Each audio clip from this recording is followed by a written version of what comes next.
જય શ્રી કૃષ્ણ મિત્રો, તો વાત કરી રહ્યા છે રફ ડાયમંડની ખરીદી કેવી રીતે કરવી। તો સૌથી પહેલા તમને બેઝિક આઈડિયા હોવું જ પડે કે ડાયમંડની અંદર આપણે પરચેસિંગ કરવું છે તો કેવા ડાયમંડ પહેલા પરચેસ કરવા છે। સૌથી પહેલા એ ડિસાઇડ કરો લાઈક કે તમારે કયા ડાયમંડ તમે પરચેસ કરશો, એનો પોલિશ કરશો અથવા એના ક્રાફ્ટ તૈયાર કરશો તો તમે એ સેલિંગ કરી શકો। તો સૌથી પહેલા એ આપણે જાણવું જરૂરી છે, ત્યાર પછી તો આપણે સેલિંગ તરફ આગળ વધાય। કારણ કે જો તમારે સેલિંગની લાઈન ક્લિયર નહીં હોય ને ત્યાં સુધી તમારે એકેય વસ્તુ ક્લિસ્ટર ક્લિયર નહીં થાય। સો તમારે એ પહેલા ડિસાઇડ કરવાનું છે કે સૌથી પહેલા હું કયા ડાયમંડ ઉપર વર્ક કરીશ।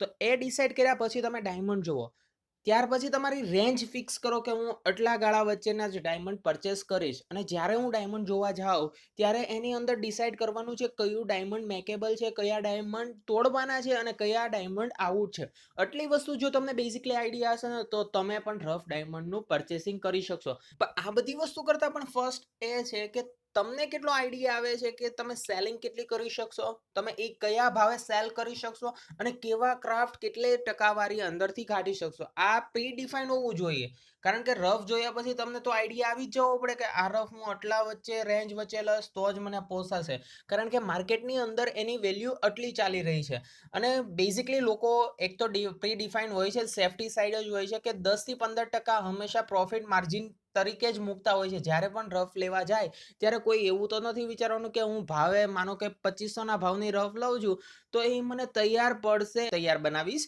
તો એ રેન્જ તૈયાર બનાવવા માટે મારે કેટલો ખર્ચો થાય છે તે પણ પહેલેથી પ્રી ડિફાઇન હોવું જોઈએ। જો તમે ક્રાફ્ટ મેન્યુફેક્ચરિંગ કરો છો તો બી તમને આઈડિયા આવવો પડે કે હું 4000 થી 5000ની રેન્જના ક્રાફ્ટ હું સેલિંગ કરી શકીશ કે નહીં।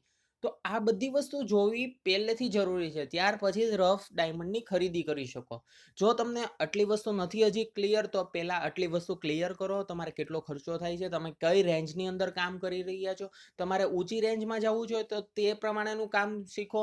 તમે પહેલાં આઈડિયા લ્યો લોકો પાસેથી કેવી રેન્જનું ચાલી રહ્યું છે, બહાર માર્કેટમાં કેવું ચાલી રહ્યું છે અને પહેલેથી સેલિંગની લાઇન ક્લિયર કરો, ત્યાર પછી જ તમે પરચેસિંગ ઉપર ફોકસ કરજો। કારણ કે ડાયરેક્ટલી તમે પરચેસિંગ કરશો અને તમે મેન્યુફેક્ચરિંગ કરશો અને 2 થી 5000 જો તમને એ મોંઘો પડશે ને તો તમે પછી કોઈ દી ખરીદી નહીં કરી શકો। સો પહેલેથી આપણે ડિફાઇન કરો, નાની રફ લ્યો, ત્યાર પછી એને તોડફોડ કરીને એકવાર આઈડિયા લ્યો કે કેવું થાય, ત્યાર પછી આઈડિયા લ્યો કેવી રીતે આપણે રફ ડાયમંડ પરચેસિંગ કરવું અને કેટલામાં સેલિંગ કરવું। તો આ બધી વસ્તુ તમે શીખશો ને તો તમને આઈડિયા આવશે કે કેવી રીતે આપણે રફ ડાયમંડનું પરચેસિંગ કરવું।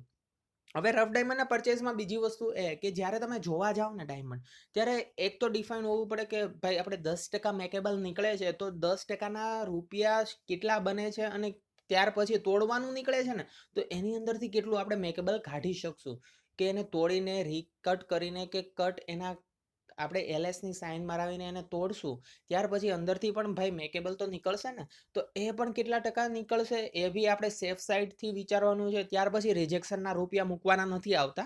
સો આટલું તમે માનો કે એટલું કમ્પ્લીટ કરી દીધું અને તમે એવું વિચારો કે 50% અંદરથી હું ક્રાફ્ટ તૈયાર કરીશ। હવે 50% ક્રાફ્ટના પૈસા કેટલા થાય છે, તમે રફ લ્યો છો એની અંદર ખર્ચો જે કરો છો એ બધા ઊભા થાય છે કે નહીં। જો એ ઊભા થતા હોય તો રફ ખરીદી લેવાની અને ના થતા હોય તો એ ખોટો લોસમાં હું કરવા આપણે ધંધો કરવો। તો આ બેઝિક બધાને ખ્યાલ આવી રીતે આપણે બેઝિકલી રફ ડાયમંડનું પરચેસિંગ કરતા હોઈએ છીએ। Hold me close till I get up. Time is barely on our side.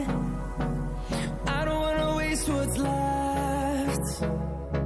The storms we chase are leading us, and love is all we'll ever trust.